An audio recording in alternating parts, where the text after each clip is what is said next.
Okay, so ito po yung ating ano ba, pang-anim, pang-pito.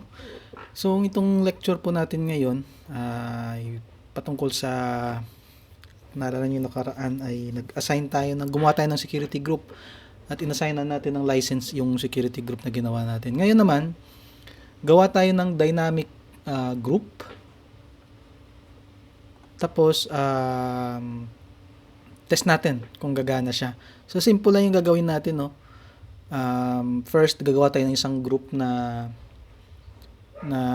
isang group na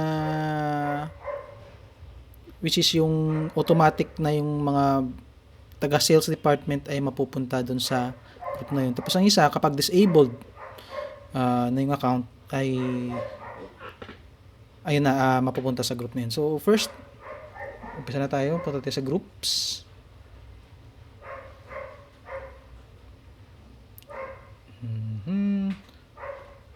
Tingnan natin new group. So wala siyang option dito. Hindi ganun, hindi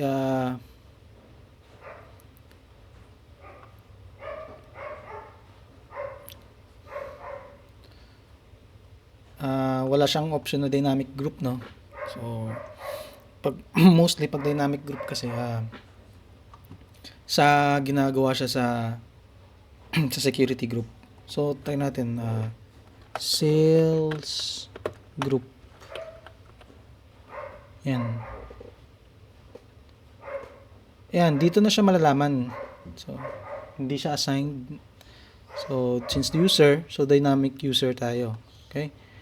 So tapos dito na tayo mag test anang maglalagay ng rule. Try natin. Dynamic rule. So yung rule natin is sabihin natin ang user department ay taga sales. So sorry. So dito tayo taga sales user department operator equals so natin sales. Yan.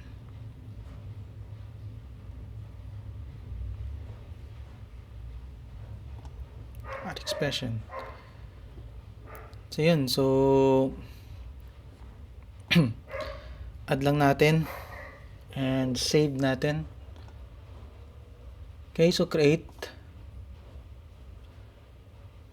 So yung next is sa users punta tayo. Edit tayo ng dalawang users na gawin natin taga depart yung sabihin natin itong si James Smith at si Joe Doe ay taga sales, no. So punta tayo dito, buksan natin yung users. So, properties, sabi dito sa properties. So department, hanapin natin ng department. So ito edit natin to. Ayan, department, sabihin natin sales. Ayan, save natin.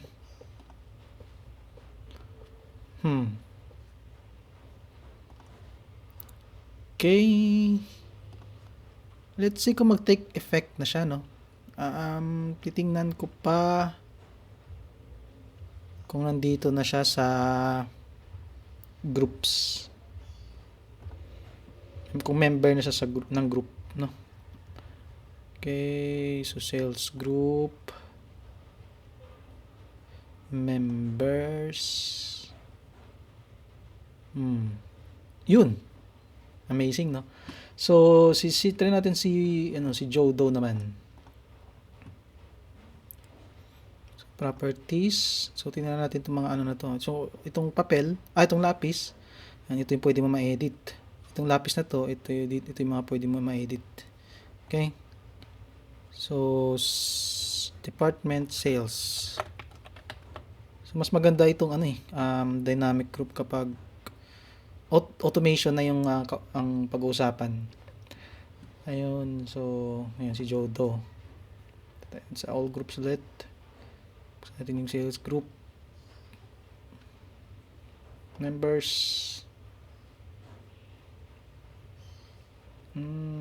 Refresh natin. Mukhang namali ako ng spelling siguro. Tingnan natin. Yodo. Properties. Tama naman. May license ba tong si Yodo? Okay, so si James Smith kaya.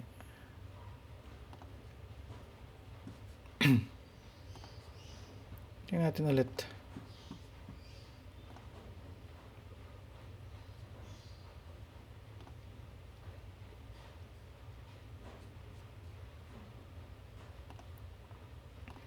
Yun, so matagal lang talaga yung kanyang reflection.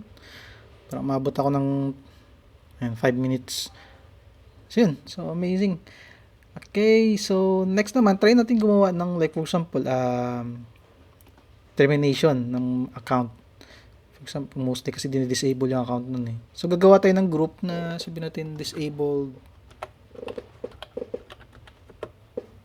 users group. Ay, sorry. Ba yan? Ayun, so new group. Security talaga siya. Yan. Huwag na lang natin bigyan ng role, no? So, assigned, hindi, dynamic user tayo. So, dynamic query.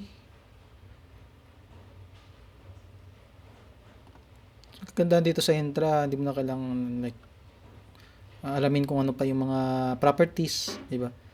So, click mo na lang siya. Pero pwede mo siyang gawin sa PowerShell.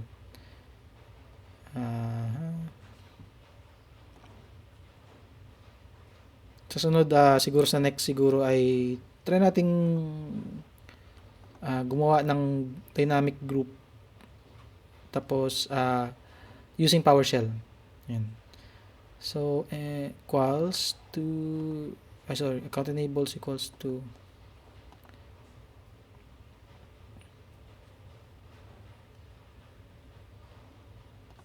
account enabled equals to sabihin natin true. False. Yan, so add expression. Okay. So, save natin. Create.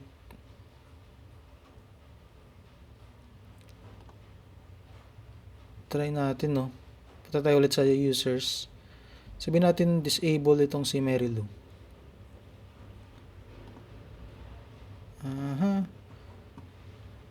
Mary Lou. Ito siya. Punta sa property sa overview. Ito, edit. Uncheck lang natin to. Save.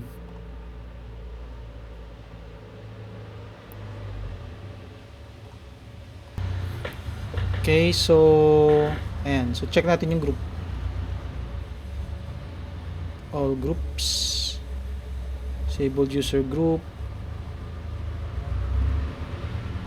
Yan, so kung titingnan po natin,